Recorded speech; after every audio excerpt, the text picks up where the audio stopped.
તો ગઈકાલે જૂનાગઢના પૂર્વ ડેપ્યુટી મેયર ગિરીશભાઈ કોટેચા દ્વારા રાજકોટ ખાતે એક પત્રકાર પરિષદ યોજવામાં આવેલી। તેમાં ભૂતનાથના મહંત દ્વારા જે શિવગીરીના જે વિલને ધ્યાનમાં રાખીને અનેક રહસ્યોનો ઘટસ્ફોટ આ પત્રકાર પરિષદમાં કરવામાં આવ્યો હતો અને હાલના ભૂતનાથના મહંત મહેશગીરી બાપુ સામે અનેક સવાલો સાથેના આક્ષેપો પણ આ પત્રકાર પરિષદમાં કરવામાં આવ્યા હતા।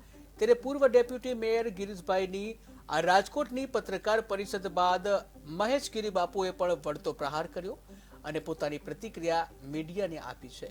તેમાં ગિરીશભાઈ કોટેચાના તથા ભવનાથના હરિગીરી સામે વળતો જવાબ આપતા તેઓ શું કહી રહ્યા છે, આવો સાંભળીએ તેમના જ શબ્દોમાં। બાનું અવસાન થઈ જાહેર જીવનમાં આવવાનો તો માંગતો પણ અનિવાર્ય રૂપે આ વિડીયો બનાવ્યો તો વાત એવી છે કે સૌથી પહેલો મુદ્દો એ આવે કે ગિરીશ કોટેચા જુનાગઢના, ઓલો ભાઈ નિર્મળ ખત્રી છે એ અહીંના, પછી એ અહીંયા જ જે કંઈ બન્યું અહીંયા ભૂતનાથના અંદર જે દુર્ઘટના બની એ જુનાગઢના અંદર, પણ આ પ્રેસ કોન્ફરન્સ રાજકોટ જઈને કરે છે ગિરીશ કોટેચા અને બાકી બધા। રાજકોટ જઈને કરવાનો શું ફાયદો? રાજકોટના પત્રકારોને બધી વાત તો ના ખબર હોય, જુનાગઢના પત્રકારોને બધું જ ખબર છે, જુનાગઢના જનતાને બધું જ ખબર છે। ગિરીશ કોટેચાને નખથી શીખ સુધી જુનાગઢ આખું ઓળખે, પત્રકારો બધા ઓળખે।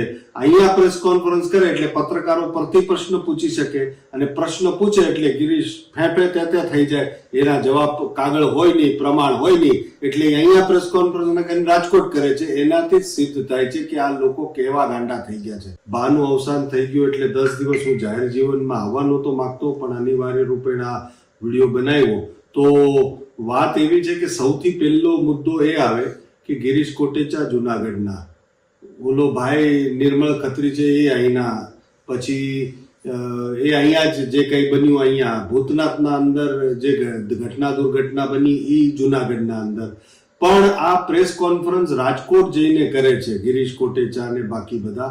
રાજકોટ જઈને કરવાનો શું ફાયદો? રાજકોટના પત્રકારોને બધી વાત તો ના ખબર હોય, જુનાગઢના પત્રકારોને બધું જ ખબર છે, જુનાગઢના જનતાને બધું જ ખબર છે। ગિરીશ કોટેચાને